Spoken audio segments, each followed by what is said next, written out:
Dice Apocalipsis, capítulo 12, versículo 7, entonces hubo un gran conflicto en el cielo. Miguel y sus ángeles luchaban contra el dragón y el dragón luchaba con sus ángeles. Quisiera en esta mañana, a colación del versículo que he leído de Apocalipsis, leer un par de citas rápidas, concisas, del Espíritu Profecía que se encuentra en el conflicto de los siglos, donde ella dice: antes de la aparición del pecado, había gozo y paz en todo el universo. ¿A cuántos os gusta el gozo y la paz? ¿Os gusta el gozo y la paz? Es algo que necesitamos y deseamos, ¿verdad? Aunque a veces no sea así. Bueno, pues hubo un momento en que había gozo y paz, pero en todo el universo. Dice, todo guardaba perfecta armonía con la voluntad del Creador. El amor de Dios estaba por encima de todo y el amor de unos a otros era imparcial. Pero hubo un ser que prefirió pervertir la libertad que tenía para entrar en conflicto con Dios.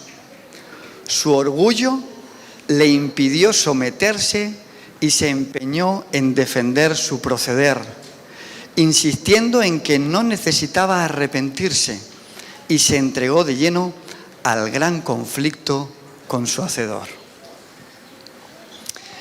Mis queridos hermanos, creo que somos conscientes de que todos estamos viviendo un conflicto cósmico, ¿sí o no? La Biblia nos habla de ese conflicto, el Espíritu Profecía nos habla de ese conflicto, ¿verdad? Estamos viviendo un conflicto. Pero a pesar de que nosotros vivimos un conflicto, Dios está en conflicto también, ¿verdad?, contra Satanás, y de alguna forma ese conflicto nos ha salpicado a los seres humanos, porque el pecado, ¿verdad?, ha anidado en este planeta y todos de alguna forma estamos contagiados, ¿sí o no? Todos de alguna forma estamos también participando de ese conflicto universal. Pero quisiera, para adentrarnos en el sermón de esta mañana, haceros una pregunta que la vamos a responder. ¿Qué es un conflicto? ¿Qué es un conflicto? Bueno, el diccionario nos dice lo siguiente: oposición o desacuerdo entre dos personas o cosas. Cuando haya una oposición entre dos personas, hay un conflicto. Cuando hay dos cosas que no encajan o no casan, hay un conflicto. La segunda acepción que hace el diccionario es guerra o combate derivados de una oposición o rivalidad prolongadas. O sea que cuando el conflicto se prolonga, ¿qué es lo que sucede? Vienen las guerras, vienen los combates, viene la violencia. Y mis queridos hermanos, a pesar de que nosotros vivimos un conflicto cósmico, y eso queda a lo mejor un poquito como más alejado, debemos de saber que a lo largo de nuestra vida todos sufrimos conflictos, ¿sí o no? Conflictos personales. Y esos conflictos derivan muchas veces de la oposición o desacuerdos entre varias personas. Bueno, los conflictos, sabéis que se pueden dar en distintas circunstancias o en distintos lugares donde los seres humanos, ¿verdad?, nos movemos. ¿Hay conflictos en la familia, sí o no? Hay conflictos. La mujer que se compra un par de zapatos nuevos y el esposo le dice, pero mujer, si tienes 4 pares en el armario nuevos sin estrenar, ¿cómo te gastas el dinero en otro par? Ya hay un conflicto. La esposa, muchas veces atareada con la casa, a veces los niños, le pide al esposo que le eche una mano y el esposo no puede, y a veces conflictos. ¿Hay conflictos con los hijos, sí o no? El niño que tiene que estudiar pero está con el ordenador, con la tablet, el smartphone. Los padres detrás del niño. Conflictos. Podemos encontrar también conflictos en el trabajo. Diferencias con algún compañero de trabajo, diferencias con el jefe, con la patronal. El jefe no me paga lo suficiente, Y el jefe le dice al obrero, yo creo que tu sueldo es digno, y entonces muchas veces se producen conflictos en el trabajo. Podemos incluso tener conflictos en la calle. Yo recuerdo una vez que estaba aparcado en un sitio, estaba estacionado con el coche y estaba esperando a mi mujer que hiciese unas gestiones, y entonces un coche sale de uno de los aparcamientos, había uno esperando para meterse, pero uno que venía por el lado contrario gira y se mete directamente. El otro que llevaba esperando se baja del coche y empieza a pelear con aquel que había metido el coche en el aparcamiento. Conflictos. Pero sabéis, mis queridos hermanos, también hay conflictos en la Iglesia de Dios. Muchas veces por diferencias, por oposición. Y quisiera compartir con vosotros algunos versículos de la Biblia que nos hablan también de conflictos, porque en la Biblia también encontramos conflictos, ¿sí o no? Me vais a acompañar, si queréis, los que tengáis Biblia a mano, Génesis capítulo 13, versículo 8. Génesis capítulo 13, versículo 8. Dice allí el texto bíblico: y Abraham le dijo a Lot, te ruego que no haya conflictos, otras versiones dirán contiendas, entre nosotros, ni entre mis pastores y tus pastores, porque somos, ¿qué cosa? Somos hermanos. ¿Cuál era el problema que estaba viviendo Abraham aquí con Lot? Evidentemente, cuando los pastores de ambos salían a llevar a sus ovejas para pastar, ¿qué querían para sus ovejas? Los mejores pastos. Y allá que llegaban los pastores de Lot, y luego llegaban los pastores de Abraham, y entonces decían, no, mis ovejas tienen derecho, no, las tuyas vinieron la semana pasada. Pues no, porque conflicto. Pero también había conflicto no solo por los pastos, sino también por el agua. ¿Sabéis la complicación que había en aquellos lugares para encontrar agua para que las ovejas bebiesen? ¿Sabéis cuántos metros de profundidad tenía el pozo de Jacob?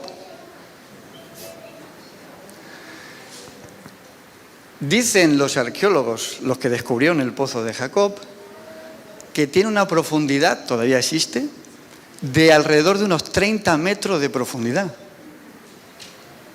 ¿Sabéis lo que implicaba cavar 30 metros en aquella época de profundidad para encontrar agua? Claro, cuando hacían un pozo, unos querían que sus ovejas bebiesen y los otros también. Y entonces habían conflictos por el agua.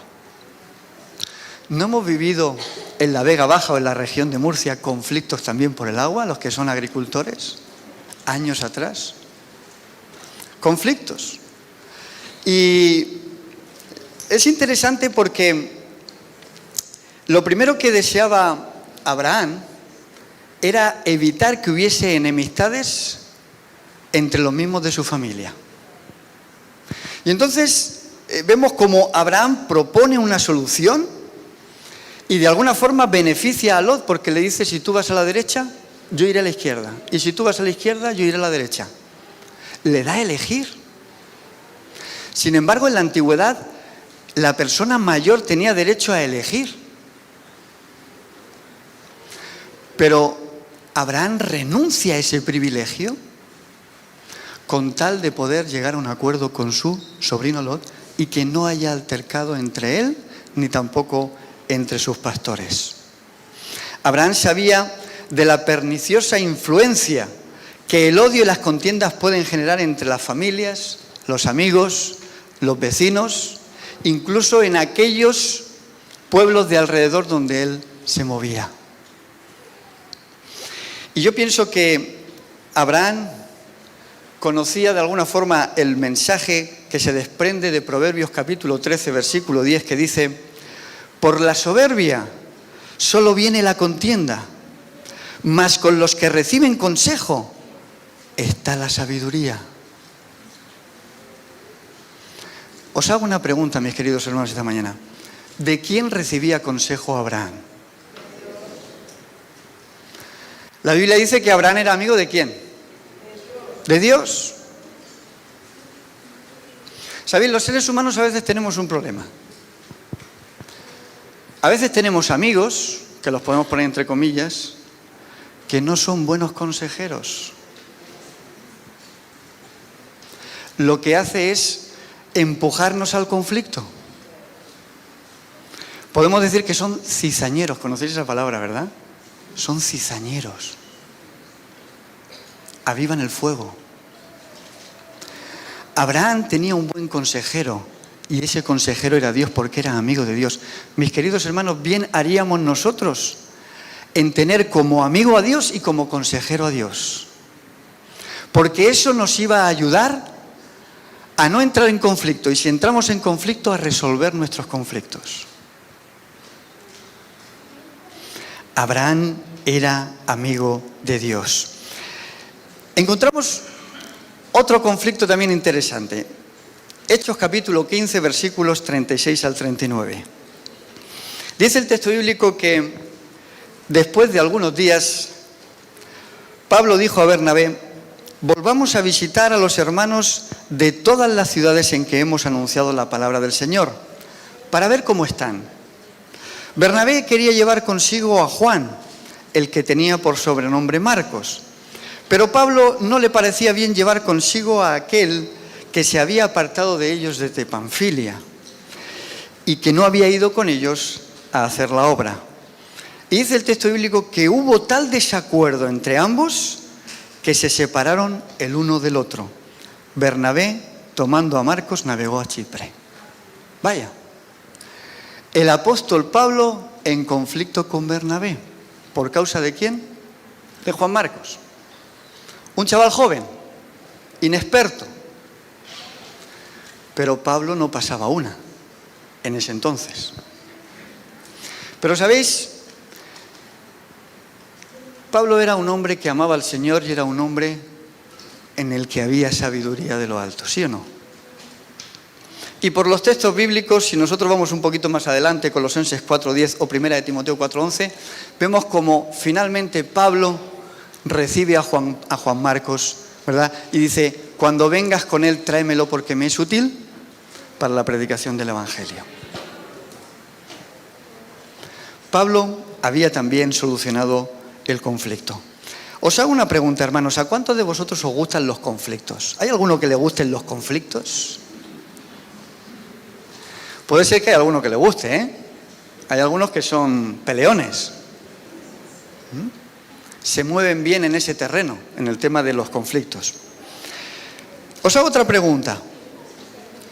¿De dónde vienen entonces los conflictos? ¿De dónde vienen los conflictos? No nos gustan, no los queremos, pero ¿sabemos de dónde vienen? Porque a lo mejor si sabemos de dónde vienen, podemos evitarlos o por lo menos tratar de resolverlos. Santiago capítulo 4, versículo 1. Santiago capítulo 4, versículo 1. ¿De dónde vienen las guerras y los pleitos entre vosotros? ¿No es de vuestras pasiones las cuales combaten en vuestros miembros? ¿De dónde vienen los conflictos, mis queridos hermanos? De nuestras pasiones, de nuestros corazones pecaminosos, de nuestros corazones inconversos. De ahí derivan los conflictos. Podemos decir que el orgullo, la soberbia y el egoísmo están juntamente entrelazados. ¿Y sabéis lo que buscan? La división, la confusión y el conflicto. ¿Cuál fue el pecado de Lucifer? Dice la Escritura: se enorgulleció tu corazón. El orgullo. ¿Es malo el orgullo? Hay un salmo que dice, donde dice el Señor, creo que es el Salmo 138, de memoria, que dice que al altivo lo trata a distancia. Al que es orgulloso y altivo de corazón, el Señor lo trata a distancia. Otras versiones dirán, lo trata de lejos. Si nosotros queremos un Dios cercano, tenemos que quitar de nuestra vida, ¿qué cosa? El orgullo. Por tanto, mis queridos hermanos, podemos decir sin errar que los conflictos surgen de la carne. La persona carnal es la persona que continuamente está en conflictos. Lucas capítulo 12, versículo 13. Lucas capítulo 12, versículo 13.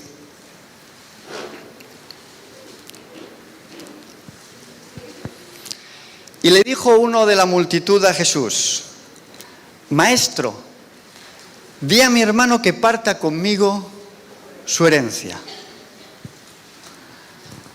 Cuando leemos el texto bíblico, automáticamente nos damos cuenta de que había un conflicto entre dos hermanos. Uno de ellos va a Jesús, a lo mejor el otro también estaba allí, y le dice: Señor, dile a mi hermano que parta la herencia conmigo. Luego el texto bíblico nos hace pensar, posiblemente el padre no estaba, había fallecido ya. Uno de los hermanos, es posible o es probable que hubiese heredado todo, el padre se lo había dejado todo a él porque a lo mejor el otro era un derrochador. Y ahora estaba pidiendo a Jesús que partiese la herencia con él. Podría ser que el otro pues se hubiese apropiado de la herencia, a este les correspondía la mitad de la herencia, pero el otro no quería partir la herencia. ¿Sí o no? Bueno, no sabemos exactamente, pero algo había por ahí.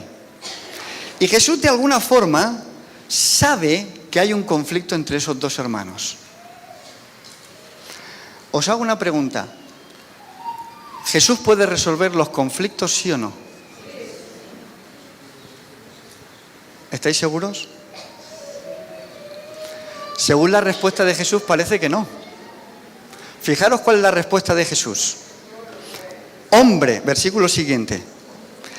¿Quién me ha puesto sobre vosotros como juez o partidor?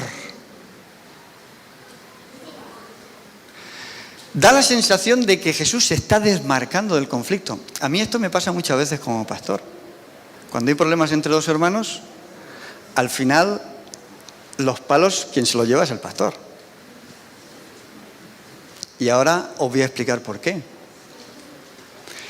Pero Jesús, que todo lo sabe y que conoce el corazón del ser humano, sabe que cuando hay carnalidad no se puede solucionar el conflicto aunque Dios quiera solucionarlo. No se puede. Y fijaros que Jesús da un detalle y Él dice: mirad, sigue el versículo, guardaos de toda avaricia. Porque la vida del hombre no consiste en ¿qué? En los bienes que posee. Luego Jesús de alguna forma está diciendo a este hermano, a este hombre, que cuando hay avaricia en el corazón no se puede resolver el conflicto. No se puede solucionar. Y mis queridos hermanos, yo creo que nosotros tenemos que entender de que muchas veces, aunque oremos para que el Señor nos ayude a resolver nuestros conflictos, como nosotros estemos en la carne, el conflicto no se va a resolver. Mientras seamos carnales, es muy difícil que el conflicto se resuelva. Vamos a leer ahora Gálatas capítulo 5, versículo 16 al 21. Creo que son unos pasajes o unos versículos con los que estamos bastante familiarizados. Gálatas capítulo 5, y vamos a leer los versículos del 16 al 21. Fijaros lo que dice ahí el apóstol Pablo. Digo pues, andad en el Espíritu y no satisfagáis los deseos de ¿qué cosa? De la carne. Porque el deseo de la carne es contrario al Espíritu y el del Espíritu es contrario al de la carne. Y estos se oponen entre sí para que no hagáis lo que queráis. Entre la carne y el Espíritu, ¿qué hay? Un conflicto. Si uno está en el espíritu y otro está en la carne, hay conflicto. Si uno está en la carne y el otro está en la carne, hay conflicto. Si los dos están en el espíritu, no hay conflicto.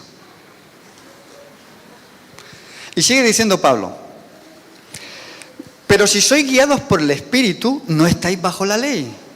Porque manifiestas son las obras de la carne, que son adulterio, fornicación, inmundicia, lujuria, idolatría, hechicería. Poned atención ahora, hermanos. Enemistades, pleitos, celos, iras, contiendas, divisiones, herejías, envidias, homicidios, borracheras, orgías y cosas semejantes a estas. Y añade Pablo: en cuanto a esto, os advierto, como ya os he dicho antes, que los que practican tales cosas no heredarán el reino de Dios. ¿Sabéis, mis queridos hermanos, que a veces los conflictos se pueden convertir en una práctica? Enemistades, celos, envidias. Y Pablo es claro, no lo digo yo, lo dice la Biblia: el que practica estas cosas no heredará el reino de los cielos. Y sabéis, mis queridos hermanos, cuando uno analiza cada una de estas palabras que nombra el apóstol Pablo, nos vamos a dar cuenta de que más del 50% de las que enuncia, como pueden ser, por ejemplo, el adulterio, la fornicación, enemistades, pleitos, todas tienen que ver con las relaciones interpersonales.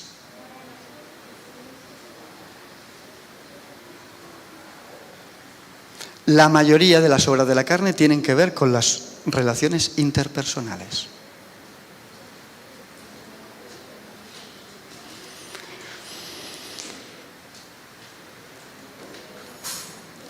¿Cómo son nuestras relaciones interpersonales, hermanos?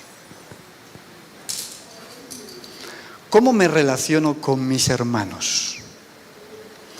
Porque no nos engañemos.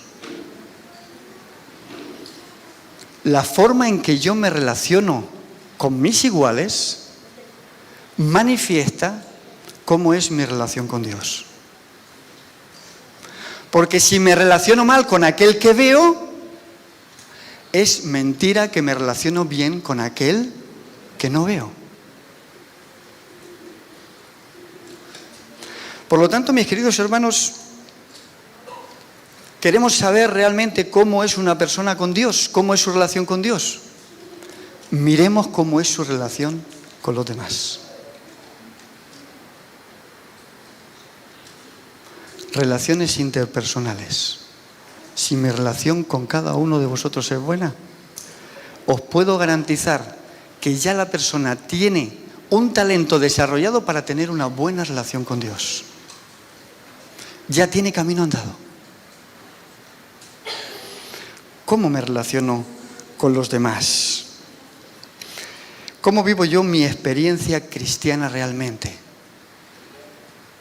Porque a veces podemos caer en el autoengaño. A veces podemos pensar que porque, como leo un poquito la Biblia y oro de vez en cuando, aunque mis relaciones con los demás estén mal, todo lo demás está bien. Eso es falso. Mi relación con Dios nunca podrá estar bien si no estoy bien con los que me rodean, con mis hermanos. Si alguno dice yo amo a Dios, pero odia a su hermano, es un mentiroso. Pues el que no ama a su hermano, a quien ha visto, ¿cómo puede amar a Dios a quien no ha visto? Esto lo dice Juan.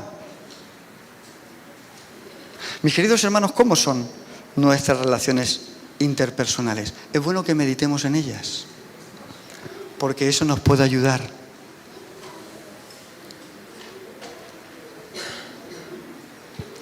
Versículo 22 en adelante.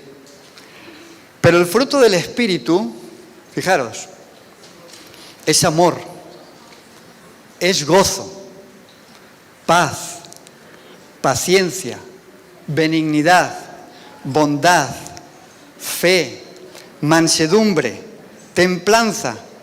Contra tales cosas no hay ley. Pero los que son de Cristo han crucificado la carne con sus pasiones y deseos. Si vivimos por el Espíritu, andemos también en el Espíritu. No busquemos la vanagloria irritándonos unos a otros y envidiándonos unos a otros. ¿A cuántos os gustaría tener el fruto del Espíritu? Es una pregunta. Pero ¿cuántos quieren tener el fruto del Espíritu? El fruto del Espíritu es contrario al de la carne, ¿verdad? Primera de Pedro, capítulo 4, versículo 1 y 2. Puesto que Cristo ha padecido por nosotros en la carne, vosotros también armaos del mismo pensamiento, pues quien ha padecido en la carne terminó con el pecado, para no vivir el tiempo que resta en la carne conforme a las pasiones humanas, sino conforme a la voluntad ¿de quién? De Dios. Cristo ha crucificado en la cruz del Calvario la carne, nuestra carne de pecado. ¿Pero para qué? ¿Para que sigamos viviendo en la carne? ¿O para que ahora vivamos en el Espíritu? Si Cristo ha crucificado a la carne, mi carne en la cruz, yo debo de andar ahora en el Espíritu. No puedo seguir andando en la carne. Porque si no, ¿de qué me sirve? Y sabéis, mis queridos hermanos, las personas que viven en el Espíritu pueden llegar a ser una influencia beneficiosa, una buena influencia para los demás. Vivir en el Espíritu beneficia incluso a aquellos que no viven en el Espíritu. Porque cuando uno camina en el Espíritu, ¿qué pasa? Otorga perdón. Cuando uno vive en el Espíritu, perdona. Cuando uno vive en el Espíritu, pide perdón. ¿Sabéis que hay palabras que nos cuesta mucho decir a los seres humanos? Una de las palabras que más nos cuesta pronunciar es te quiero, te amo. Fijaros que es una palabra extraordinaria, maravillosa. Pero nos cuesta pronunciar esa palabra. ¿Sabéis cuál es otra palabra que nos cuesta pronunciar? ¿Cuál es? Lo siento, perdóname. Nos cuesta.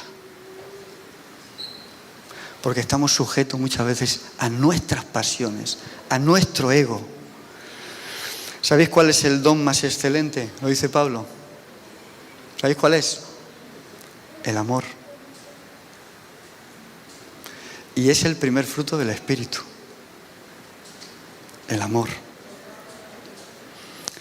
Gálatas capítulo 5, versículo 13 y 15. Vosotros, hermanos, a libertad fuisteis llamados, solamente que no uséis la libertad como ocasión para la carne, sino servíos por amor los unos a los otros.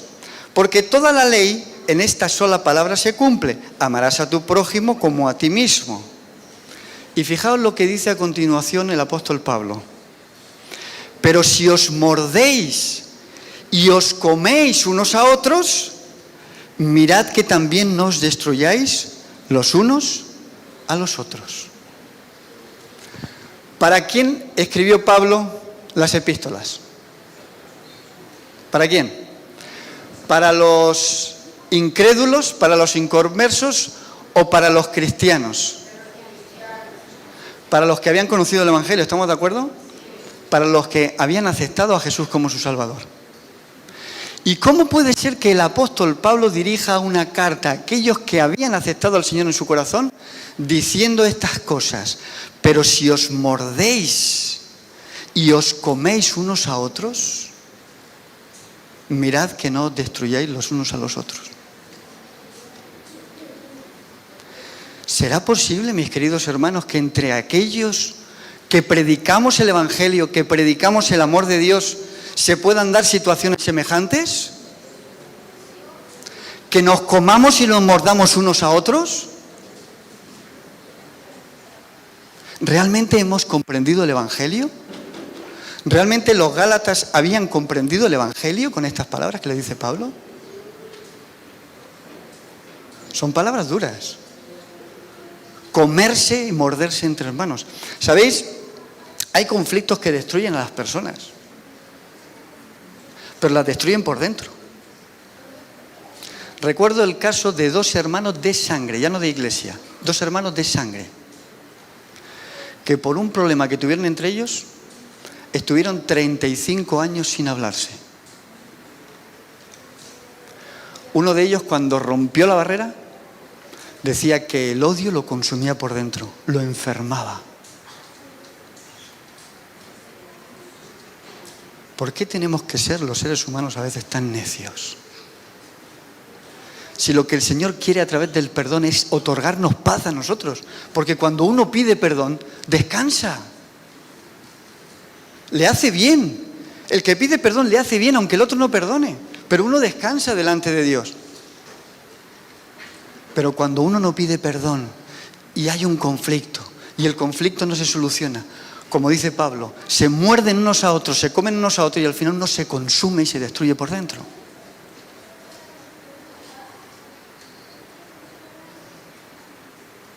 Fruto de nuestras pasiones. Primera de Corintios capítulo 11, versículo 18 y 19. En primer lugar, cuando os reunís como iglesia, oigo que hay entre vosotros divisiones, y en parte lo creo. Es preciso que entre vosotros haya divisiones para que se ponga de manifiesto entre vosotros los que son, ¿qué cosa? Los que son aprobados. O sea que si podemos evitar el conflicto, estupendo. Pero a veces el conflicto es necesario. ¿Para qué?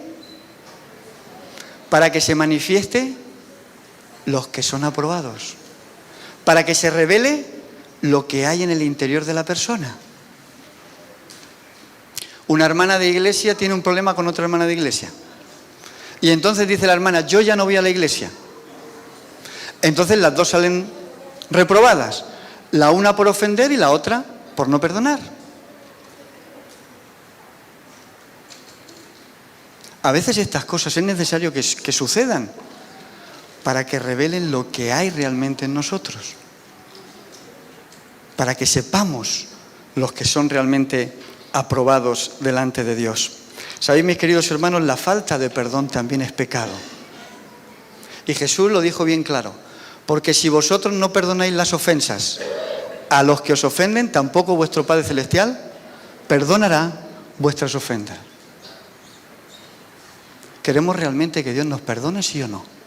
¿Queremos alcanzar el perdón divino? ¿Qué tenemos que hacer? Otorgar el perdón. Perdonar. Lo que pasa es que eso a veces duele mucho en nuestro ego, ¿verdad? Nos duele mucho. ¿Creéis que a Dios no le dolió cuando entregó su vida por cada uno de nosotros? Cuando insultaban a Jesús, le abofeteaban, le daban latigazos. Si vosotros hubieseis estado en ese momento en su lugar, ¿cómo habríamos reaccionado? Entiendo que no es fácil perdonar. Dice que errar es humano, perdonar es divino. Pero nosotros tenemos el ministerio ¿de qué? De la reconciliación, dice Pablo. Reconciliaos pues con Dios y reconciliémonos los unos con los otros. Hay que otorgar el perdón. Lo dice Jesús, mis queridos hermanos. ¿Quién es Jesús para nosotros? ¿Es nuestro líder? ¿Es nuestro jefe? ¿Debemos obedecerle, sí o no? Proverbios capítulo 19, versículo 11. La cordura del hombre detiene el furor y su honra es pasar por alto la ofensa. Cuando ofenden a alguien y dice, bueno, habrá tenido el hermano un mal día, lo pasa por alto. Dice el texto bíblico que esa persona es honrable, es honorable. Es honroso pasar por alto la ofensa. A veces no estamos dispuestos a pasar por alto las ofensas que nos hacen. Por tanto, mis queridos hermanos, muchas veces es necesario que haya conflicto entre nosotros. Es necesario. Así que si estamos en un conflicto, ¿qué tenemos que hacer? Tenemos que hacer desde hoy planes para ponernos de rodillas y resolver el conflicto lo antes posible. ¿Ha surgido? ¿Qué le vamos a hacer? Pero manifiesta que eres una persona aprobada por Dios. Que se manifieste en tu corazón que realmente el Espíritu de Dios está en ti. Que tú puedas estar en paz. Que tú puedas estar tranquilo. ¿Queréis hacer la voluntad de Dios? ¿Queremos obedecer a Jesús? Vamos a leer un par de textos bíblicos más a ver qué nos parecen. Mateo capítulo 5, versículo 39 y 40. A ver si estamos dispuestos a obedecer a Jesús. Mateo capítulo 5, versículo 39 y 40. Pero yo os digo, no resistáis al que es malo. Antes, a cualquiera que te hiera en la mejilla derecha, ¿qué dice? Devuélvele la otra. Yo recuerdo un hermano que cuando leíamos este texto me decía, pastor, pero el texto bíblico no dice que una vez que te ha dado en las dos, tienes que seguir poniendo la mejilla. O sea, que cuando te ha dado en una y te ha dado en la otra, ya puedes ir contra el hermano. El que te dé una mejilla, ponle también la otra. Pero fijaros lo que dice después. Mirad qué interesante. Al que quiera ponerte pleito y quitarte la túnica, ¿qué dice? Dale también la capa. Se acabó el conflicto. Uno te ha puesto a pleito, te quiere quitar, ¿verdad? Y le tienes que dar también la capa. Ya se acabó el conflicto. Bueno, pero es que he perdido la capa. Sí, se acabó el conflicto. Pero a veces no nos gusta hacer esas cosas. Lo dice la Biblia, pero las cosas a veces no son así, ¿verdad? Muchas veces ponemos matices. Lucas capítulo 17, versículos 3 y 4. Lucas capítulo 17, versículos 3 y 4. Mirad por vosotros mismos. Si tu hermano peca contra ti, repréndelo. Y si se arrepiente, perdónalo. Y si 7 veces al día peca contra ti, y 7 veces al día vuelve diciendo, perdóname, me arrepiento, perdónalo. ¿Sabéis, hermanos? Muchas veces nosotros cogemos la palabra reprender y creemos que lo que la Biblia está diciendo, maltrátalo. A veces maltratamos a nuestros hermanos en vez de reprenderlos en el amor del Señor. ¿Os ha reprendido alguna vez algún diácono de la iglesia? Yo espero que a veces, bueno, digo un diácono, puede ser cualquier líder de la iglesia. Pero ¿sabéis que los seres humanos a veces cuando tenemos un cargo, incluso a veces sin tener el cargo, incluso sin tenerlo, hacemos uso del paternalismo y del maternalismo? Vivimos regañando a todo el mundo como si fuesen niños. Simplemente porque yo tengo la autoridad moral o tengo el cargo. Y vivimos regañando y regañando. Es que te has dejado las luces encendidas, es que has hecho esto, es que has hecho lo otro, es que... Y tratamos a nuestros hermanos como si fuesen niños. Y a veces los maltratamos.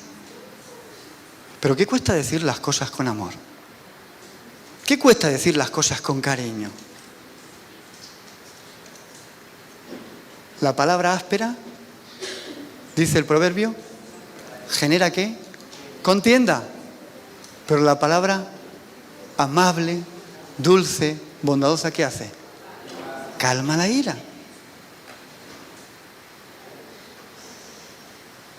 A veces, mis queridos hermanos, parece que somos en la iglesia pirómanos. Nos gusta echarle leña al fuego. O a veces no sabemos hacer las cosas de otra manera, puede ser. Pero en cualquier caso, finalmente, se producen los conflictos. Debemos de aprender a no maltratar. Fijaros que el apóstol Pedro, después de la respuesta de Jesús, se agarra a esas palabras de Jesús y dice: Señor, entonces, ¿hasta cuántas veces voy a perdonar a mi hermano? ¿Con 7 veces está bien o no? ¿Hay algún hermano que vosotros hayáis tenido que perdonarle más de 7 veces? ¿Sí? ¿Cuántas veces dice Jesús que hay que perdonar? Hasta 70 veces 7. Fijaros que ese es un número muy interesante que Jesús coge del Antiguo Testamento. Y no sé si lo sabíais, pero a lo mejor esta mañana podéis aprender alguna cosa nueva, lo cual me alegraría. Génesis capítulo 4. Génesis capítulo 4. Y vamos a leer los versículos 23 y 24. Fijaros lo que dice allí la palabra de Dios. Un día Lamec dijo a sus mujeres, ¿sabéis que fue el primer polígamo en la Escritura? Ada y Zila, oíd mi voz, mujeres de Lamec, escuchad mis palabras. A un hombre maté por haber herido a un joven. Y dice, a un hombre herido y a un joven, por haberme golpeado. 7 veces será vengado Caín, Lamec lo será 70 veces 7. ¿Cuál era el espíritu de Lamec? La venganza. Si uno me hace algo mal, yo lo voy a hacer 70 veces 7. ¿Cuál es el espíritu de Cristo? 70 veces 7 lo vas a perdonar. No te vas a vengar. Ahora la pregunta que yo te formulo esta mañana es la siguiente: ¿de qué espíritu eres? ¿Del de Lamec o del espíritu de Cristo? Porque finalmente, mis queridos hermanos, la decisión va a ser nuestra. No se puede servir a 2 señores, porque finalmente aborrecerá a uno y amará más al otro. Y es triste muchas veces que amemos a veces en la iglesia más el espíritu que había en Lamec que el espíritu que había en Jesús. Me voy a vengar 70 veces 7. No hay perdón. El conflicto se va a prolongar. Yo pienso que el apóstol Pedro entendió las palabras de Jesús, ¿sí o no? ¿Las entendió o no? Os voy a dejar un versículo del apóstol Pedro que me gustaría que pueda ser un versículo para nosotros. Primera de Pedro, capítulo 5, versículo 14. Allí el apóstol dirá: saludaos unos a otros con un beso de amor. No un beso de Judas. Porque hay quien te da un beso, ¿verdad? Y uno lo siente frío. Saludaos unos a otros con un beso de amor, dice. Y añade: y la paz sea con todos vosotros, con aquellos que estáis en Cristo Jesús. Si estamos en Cristo Jesús, habrá paz dentro de nosotros.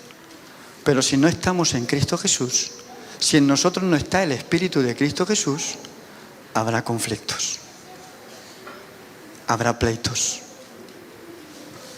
habrá problemas. Y mis queridos hermanos, quiero terminar. He empezado con un versículo de Apocalipsis y unos textos de Elena White que hablaban del gran conflicto.